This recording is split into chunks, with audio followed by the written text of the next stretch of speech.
ঢাকা মহানগরকে যিনি সাংগঠনিকভাবে একটি শক্ত ভিতরূপে দাঁড় করানোর জন্য দিন রাত 24 ঘন্টা পরিশ্রম করে যাচ্ছেন, আমাদের সেই প্রিয় নেতা ঢাকা মহানগর উত্তর বিএনপির বিপ্লবী আহ্বায়ক, আন্দোলন সংগ্রামের শ্রদ্ধাভাজন নেতৃত্ব জনাব আমিনুল হক সাহেব উপস্থিত আছেন। এই জুনের বিপ্লবী আহ্বায়ক আমাদের প্রিয় নেতা ঢাকা মহানগর উত্তর বিএনপির বিপ্লবী যুগ্ম আহ্বায়ক মোস্তাফিজুর রহমান সেগুন, আমাদের জামাল ভাই সহ ঢাকা মহানগর উত্তর বিএনপির যুগ্ম আহ্বায়কবৃন্দ, সদস্যবৃন্দ এবং বিভিন্ন অঙ্গ ও সহযোগী সংগঠনের নেতৃবৃন্দ, সামনে বসা 26টি থানা 71 ওয়ার্ডের আমাদের নেতৃবৃন্দ এবং সামনে বসা আমার এই ক্যান্টনমেন্ট থানার সহযোদ্ধা সাথীরা, আসসালামু আলাইকুম। আপনারা ভালো আছেন? আলহামদুলিল্লাহ। পবিত্র মাহে রমজানের দিন আপনারা ভালো আছেন। আমি বলতে চাই, আমরা 8ই ডিসেম্বর বিজয়ের মাস থেকে শুরু করেছি এই কর্মশালা খিলক্ষেত থানা দিয়ে, এবং খিলক্ষেত থানা যে কর্মশালা ছিল সেখানে কিন্তু প্রধান অতিথি ছিলেন আমাদের নেতা পার্টি ভারপ্রাপ্ত চেয়ারম্যান জনাব তারেক রহমান।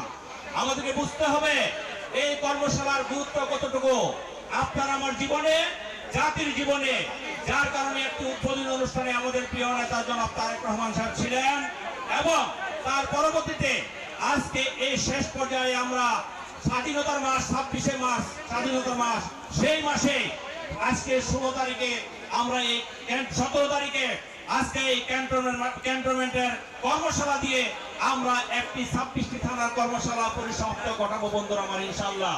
এই কর্মশালায় যে সমস্ত সহযোদ্ধারা আমাদের সাথে ছিলেন, থানার প্রেসিডেন্ট সেক্রেটারি সহ অঙ্গ সহযোগী সংগঠনের নেতৃবৃন্দ, এবং যে সমস্ত কলাকৌশলীরা, যে সমস্ত ক্যামেরাম্যান, যে সমস্ত সোশ্যাল মিডিয়ার নেতৃবৃন্দ আমাদের সাথে থেকে আমাদের এই 26টি থানাকে সহযোগিতা করেছেন, আমাদেরকে এই কর্মশালা বাস্তবায়ন করার জন্য আশান্বিত করেছেন, তাদের সকলকে আমার ব্যক্তিগত পক্ষ থেকে ধন্যবাদ জানাচ্ছি, অভিনন্দন জানাচ্ছি বন্ধুরা আমার।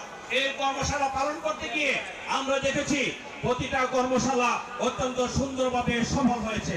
কিছু কিছু জায়গায় সমস্যা হয়েছে, কিছু কিছু জায়গা বলা ভুল হবে, দু একটি জায়গায় আমি বলতে চাই, আমরা শৃঙ্খলিত বান্ধনে আবদ্ধ, কোন শৃঙ্খলার ব্যত্যয় ঘটানো যাবে না।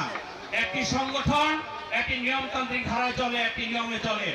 আমাদের পার্টির ভারপ্রাপ্ত চেয়ারম্যান সবসময় শৃঙ্খলাকে গুরুত্ব দিয়ে থাকেন, যার কারণে আমরা শৃঙ্খলাকে গুরুত্ব দিয়ে থাকি। আমরা বলতে চাই, আমরা সবসময় একটি প্রবাদ বাক্য শুনি, দুষ্ট গরুর চেয়ে শূন্য গোয়াল অনেক ভালো। ঠিক আছে বন্ধুরা?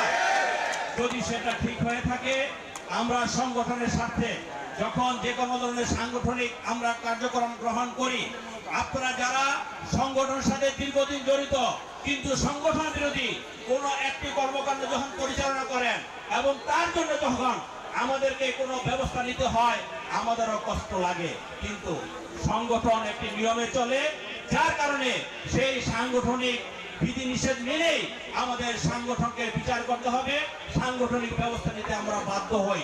আমি যে কথাটা ঠিক বললাম? যদি ঠিক হয়ে থাকে, আপনি যদি মনে করেন আপনার প্রতি অবিচার করা হয়েছে, অবশ্যই নিয়মতান্ত্রিক ভাবে আপনার কথা বলার জায়গা আছে।